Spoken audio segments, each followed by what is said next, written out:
Hello, everyone, and a very warm welcome to today's video. It is truly wonderful to have you here. Before we dive into this fascinating story, I want to take a genuine moment to send my very best wishes to you and your loved ones.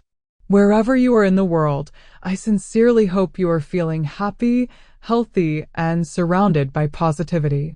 Now, let's explore a hidden secret at the very top of one of the world's most famous landmarks. When you think of the Eiffel Tower, what comes to mind? For most people, it's the iconic symbol of Paris, a breathtaking iron lattice structure reaching for the sky, a must-see tourist attraction with stunning views of the city. Millions of people visit every year, riding the elevators or climbing the stairs to the various observation decks. They take pictures, they point out distant monuments, they buy a souvenir from the gift shop. But very few of them know that at the very top of this global icon, hidden from public view, is a private apartment. Not a mechanical room, not a storage closet, but a fully furnished, cozy apartment designed and built by the tower's creator himself, Gustave Eiffel. This isn't a modern addition. It has been there since the tower was completed in 1889. Imagine that. While the city of Paris was bustling below, Gustave Eiffel had his own private retreat, a secret hideaway in the clouds, over 1,000 feet above the ground. This apartment is one of the most fascinating and least known stories about the Eiffel Tower, a personal touch from its brilliant creator that adds a whole new layer of wonder to this incredible structure. It speaks to his vision, his personality, and his desire to not just build a tower, but to truly inhabit it, to claim it as his own masterpiece. To understand the significance of this apartment, we have to go back in time and understand the man behind the tower. Gustave Eiffel was not just an engineer. He was a visionary, a showman, and a brilliant businessman. He was already famous for his ironwork, having designed the internal skeleton for the Statue of Liberty. When his company won the contest to build a centerpiece for the 1889 World's Fair, he saw it as the ultimate opportunity to showcase the possibilities of iron construction. The tower was met with fierce criticism from many Parisians who thought it was an ugly eyesore, but Eiffel was undeterred. He knew its value would last far beyond the fair. And as part of his agreement for building it, he secured the rights to personally use the top of the tower for his own purposes for 20 years. This was an unprecedented condition. So, as the tower rose from the Champ de Mars, Eiffel wasn't just planning a tourist attraction, he was planning a personal space at its summit. He designed a small suite of rooms for himself, a place where he could escape the noise of the city and the demands of his work, a place to think, to entertain, and to demonstrate his incredible achievement in the most personal way possible. So, what was this apartment like? After exiting the final elevator, a visitor would find themselves in a small, private foyer leading to several rooms. The main room was a comfortable living area, furnished not with cold, industrial furniture, but with warm, wooden cabinets, a grand piano, velvet drapes, and patterned wallpapers. It was decorated with great care to feel like a true home, not a machine room.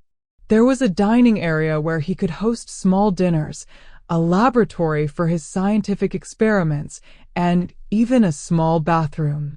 The most breathtaking feature, of course, was the view. Floor-to-ceiling windows offered a staggering, uninterrupted 360-degree panorama of Paris, a view that no one else in the world could claim as their backyard. At a time when the tallest buildings in Paris were only a few stories high, this perspective was utterly revolutionary. It's important to imagine what this must have felt like in 1889. There were no skyscrapers, no airplanes. To be that high up in a building was an experience reserved for birds, and now, for Gustave Eiffel. He would often host famous guests in this apartment, and it became the most exclusive invitation in all of Paris. To have dinner with Gustave Eiffel in his apartment at the top of his tower was the ultimate status symbol. It's said that he would entertain scientists, colleagues, and even celebrities like Thomas Edison, who visited the apartment and presented Eiffel with one of his new phonograph machines. Can you imagine the conversations that took place in that room? Sitting there, looking out at the sprawling city below, discussing the future of technology and science, it must have been absolutely magical. But Eiffel didn't just use the apartment for parties and quiet contemplation. He was a serious scientist, and he understood that the tower's immense height made it a perfect laboratory for experiments that couldn't be done anywhere else. He installed meteorological equipment to study the weather and wind patterns from a unique vantage point. He used it for aerodynamic studies and even for astronomical observations, as the air was clearer and less polluted by the smoke of the city far below. The apartment wasn't just a luxurious perk, it was a functional part of his scientific work. It was his personal command center for exploring the physics of the atmosphere. This combination of personal luxury and serious science perfectly encapsulates Gustave Eiffel's character. He was both a pragmatic engineer and a romantic visionary. After the initial 20-year permit expired, the tower was supposed to be torn down. But Eiffel tirelessly promoted its scientific utility, particularly its value for radio telegraphy. He installed antennas and transmitters, and the French military began using it for communications. This practical application, arguably even more than its tourist appeal, is what saved the Eiffel Tower from demolition.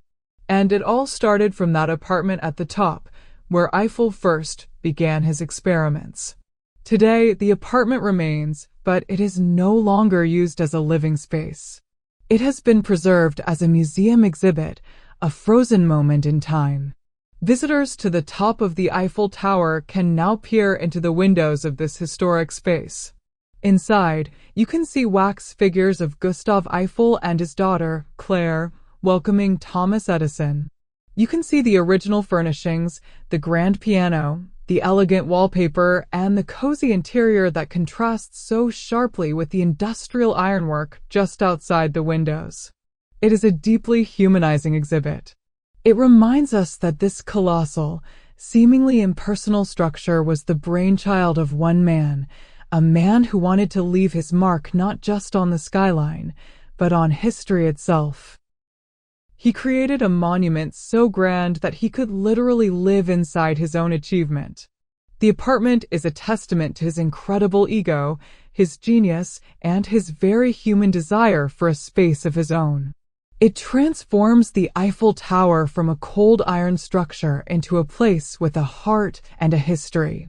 It's a secret room in the sky, a hidden chapter in the story of Paris, and a reminder that even our grandest, most public creations often contain a private, personal soul. Thank you so much for joining me to uncover this hidden story. Take care of yourselves and each other, and I'll see you in the next video.